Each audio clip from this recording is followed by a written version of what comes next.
ইসলামী আন্দোলন বাংলাদেশ তাদের নির্বাচনী ইশতেহার ঘোষণা করেছে। রাজধানীর পুরানা পল্টনে আইএবি মিলনায়তনে দলের আমির এবং চরমোনাই পীর মুফতি সৈয়দ মোহাম্মদ রেজাউল করিম ইশতেহার ঘোষণা করেন। হতদরিদ্র ঝুঁকিপূর্ণ জনগোষ্ঠীর জন্য প্রতি মাসে 5,000 টাকা সহায়তা, রাষ্ট্র পরিচালনায় সর্বোচ্চ শরিয়ার প্রাধান্য, নারীদের শুধু সম অধিকার প্রতিষ্ঠা, স্বাস্থ্য, কৃষিকার্ড চালু, সব শিক্ষা প্রতিষ্ঠানকে জাতীয়করণ করা সহ 30 দফা ইশতেহার ঘোষণা করা হয়। ইশতেহার ঘোষণা করার পর দলের আমির বলেন, এর নামকরণ করা হয়েছে জনপ্রত্যাশার ইশতেহার।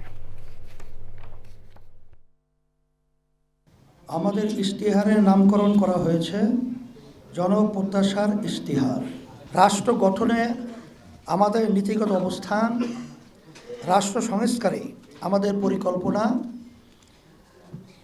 খাতভিত্তিক উন্নয়ন পরিকল্পনা, রাষ্ট্র পরিচালনায় সুশাসন, স্বচ্ছতা ও গণতান্ত্রিক জবাবদিহিতা প্রতিষ্ঠা করা হবে, দক্ষ ও নিরপেক্ষ প্রশাসন গড়ে তোলা হবে এবং রাষ্ট্রীয় প্রতিষ্ঠানসমূহকে পেশাদারিত্ব, নৈতিকতা ও দায়িত্বশীলতার সঙ্গে কাজ করতে বাধ্য করা হবে।